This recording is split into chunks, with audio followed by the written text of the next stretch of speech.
माझं नाव उषा वंगाड आहे आणि मी कोट्याडमध्ये राहते वसंतविहारला. आणि मला नंदा मॅडमचे रेफरन्स आर के मोटर्सने दिले आणि मला स्कूटी जरा आता स्कूटीच नाही कोणतीही व्हेकल चालवायला खूप भीती वाटते. पण नंदा मॅडमने खूप चांगलं शिकवतात ॲक्च्युली. अजून म्हणजे भीती तर थोडी कमी झाली आता सध्या तरी. आणि स्वतः गाडी चालू शकते. हां, आता स्वतः गाडी चालवू शकते मग मी. भीती राहिली का? भीती कमी झाली आता. पहिल्यापेक्षा तर खूप कमी झाली. आता एकटी तरी चालवते मी चांगलं. ओके. उंचीचा गाडीचा काही संबंध आहे का? उंची नाही, उंचीचा अजून गाडीचा काही संबंध नाही. आता तुझी हाईट तशी कमी आहे ना? हो, स्टँडला बरं. स्टँड लावतो पण. हां, हो तर असं वाटतं ना सुरुवातीला की आपली उंची कमी आहे, हो, पण उंचीचा त्याचा काही संबंध आहे का?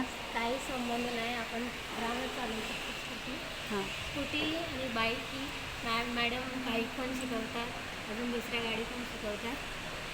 चांगलं आणि एकदम समजावून सांगतात. काही भीती नाही. थोडा धडपडतो आपण, पण ते चांगलं शिकवतात, पकडतात, सगळं समजून सांगतात. तुला स्वतःमध्ये काय बदल वाटला?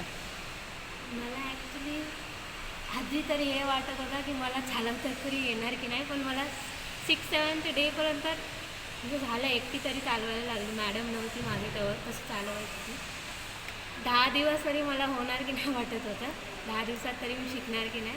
मी शिकली. थोडा टर्निंग वगैरे आताही होत्या, पण प्रॅक्टिस केलं तर ती होईन जाईल माझी होती. अशी कोणती गोष्ट आहे की प्रॅक्टिस केल्याशिवाय येतच? अशक्य असं काय? टर्निंग्सच मेन आहे. आणि जरा माझं ब्रेक्स लवकर नाही लावत मी. आणि स्पीड ब्रेकर आला की स्लो करायला थोडं पॅनिक पण होते मी. या सगळ्या गोष्टीसाठी काय करावं लागतं?